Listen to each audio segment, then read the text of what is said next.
भाई बहन की अनोखी कहानी। कमल और अंजलि दोनों भाई बहन थे। एक दूसरे से बहुत प्यार करते थे।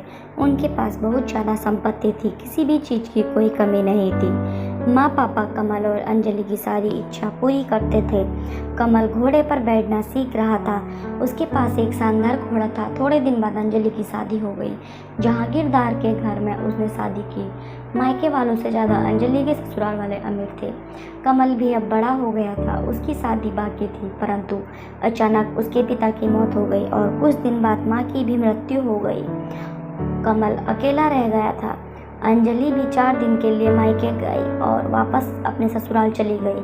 अब सारा कारोबार कमल के कंधों पर आ गया था, पर उसे अनेक लोगों ने फंसाया। एक बार बड़ी डील की, पर उसमें उसे घाटा हुआ और कमल बर्बाद हो गया। उसकी खेती जब्त हो गई, घर नीलामी हो गई। ऐशो आराम में रहने वाला कमल अब उसके बुरे दिन आ गए। जिसके पास सैकड़ों लोग खाना खाने के लिए आते थे, आज वो एक निवाले के लिए तरस रहा था। जो मुलायम गद्दे पर सोता था, आज उसे सड़क पर सोना पड़ा। जिस कमल को हजारों लोग हाथ जोड़ते थे, वही आज सबके सामने हाथ फैला रहा है। कमल ने सोचा अपनी बहन के पास जाए, लेकिन अमीर बहन के पास भिखारी जैसे कैसे जाऊं। जिसके पास अब पहले हाथी घोड़ों पर बैठकर जाता था, आज उसके पास पैदल कैसे जाऊं। जरी के पोशाक में पहले जाता था, अब फटे कपड़े पहन के कैसे जाऊं। परंतु कमल मन में बोला, प्यार अमीरी और गरीबी नहीं देखता। मेरी बहन मुझे अपने पास तो नहीं आने देगी भला। यह मुमकिन नहीं है कि वो मेरी हालत की वजह से मुझे धिक्कारे। वह बहन के पास गया, दरवाजे में खड़ा हुआ। ऊपर छत से बहन देख रही थी। कमल ने ऊपर देखा, पर बहन अंदर चली गई। कमल को लगा बहन नीचे मिलने के लिए आ रही होगी, पर कोई नहीं आया। दरवाजे पर खड़े नौकर ने पूछा, कौन हो तुम? यहाँ क्यों खड़े हो चोरों के जैसे? निकलो यहाँ से।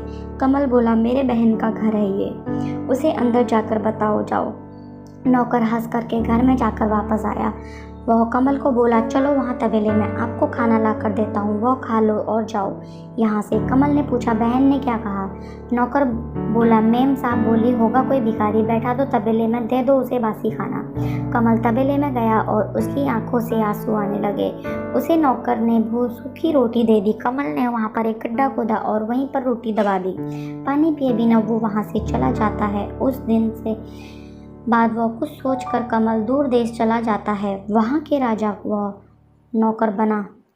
एक बार उस राजा को वह बहुत कठिन समस्या आई। कमल की सलाह से राजा उस समस्या से बाहर निकला। कमल से खुश होकर राजा ने उसे मुख्य प्रधान बना दिया। कमल के कहने मुताबिक राजा सब काम करने लगा था। नए प्रधान के रूप में कमल की वाह होने लगी। कमल ने शादी की, बड़े बंगले में रहने लगा।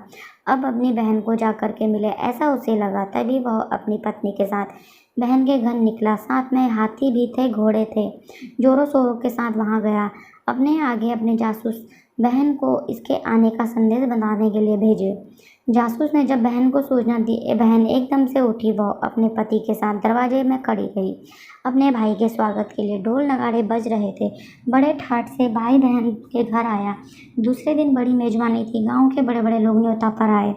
चंदन के टेबल थे, चांदी की थाली थी, पंच पकवान थे। सारे लोग टेबल पर बैठने ही वाले थे। उतने में भाई एकदम उठा और सब लोग चकित हो गए। सब पूछने लगे, वह कमल एकदम से तबेले में गया। वहां पर उसने गड्ढा खोदा था।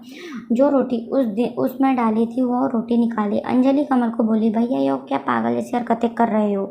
वह बोला, दीदी तुम्हारे भाई को बैठने के लिए तबेले और खाने के लिए बासी रोटी योग्य है। यह सब भाई के लिए नहीं है। यह मेजबानी भाई के लिए नहीं है। सारा मान सम्मान भाई के लिए नहीं है। तुम मेरे पैसों की वजह से कर रही हो। यह सब सुनकर अंजलि को उसके उस बुरे बर्ताव की याद आई जो कभी उसने अपने गरीब भाई के साथ किया। उसे अपने किए का पछतावा होने लगा। उसने कमल के पैर पकड़े और बोली, भैया भूल हो गई मुझसे। आप इतने इस नादान बहन को माफ़ नहीं करेंगे क्या?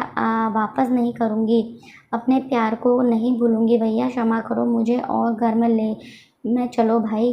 कमल ने अंजलि के आंसू पोंछे। वापस कभी भी अंजलि ने किसी को भी तुच्छ नहीं समझा। बाहर की संपत्ति जो आज है कल नहीं। सच्ची संपत्ति प्यार है, वह कभी भूलना नहीं चाहिए। ऐसे वह सभी को बोलती रही।